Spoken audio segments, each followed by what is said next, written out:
I've only ever had two long-term relationships. Marco was my second. We were together for 6 years. Was he my forever love? No, and yes.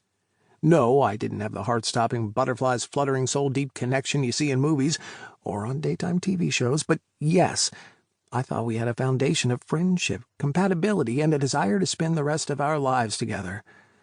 Boy, was I wrong about that. Marco wrote me a letter after the wedding debacle, and I can't believe it took me reading it to see just how wrong I'd been.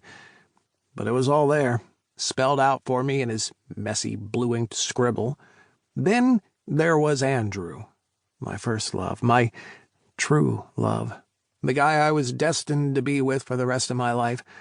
We met in vet school, and it was one of those instant connections.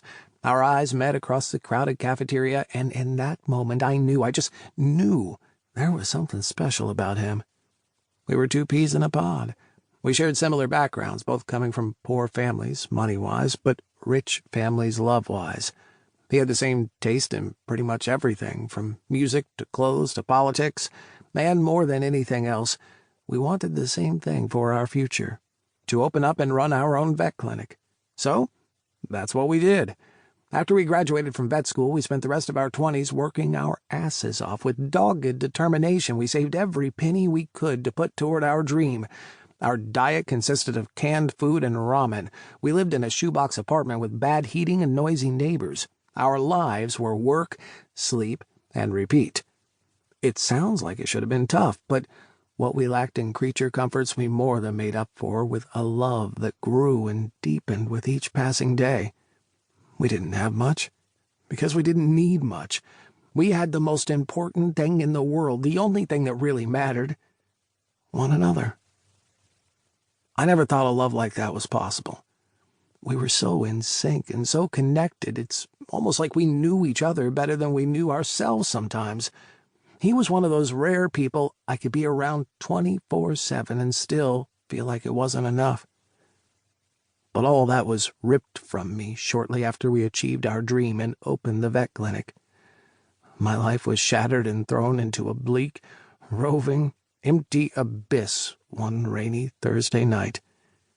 Andrew was driving out to an animal emergency on the outskirts of town when a bolt of lightning struck a tree, causing it to crack. It toppled over onto the road, right onto Andrew's car, killing him instantly.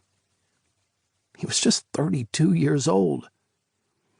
You lose two things when someone dies: the person, which is heartbreaking and soul-shattering on its own, but also the life you were going to share together. Having achieved our goal of opening the clinic, we started talking about having a family. Marriage equality was still a decade away, but we began looking into adoption and surrogacy options. Having kids, being a family unit in that way, being loved and settled, is something I've dreamed about for as long as I can remember. In some ways, in most ways, actually, I have gotten over Andrew's death. It took me the better part of a decade and a shit ton of therapy to work through the grief, process it, and finally get some closure, but part of me is still stuck in this in-between place where the white-hot grief that burned a hole in my heart has dimmed, and yet it still has a hold on me. I can't go back, and it seems I can't go forward either. "Another drink?"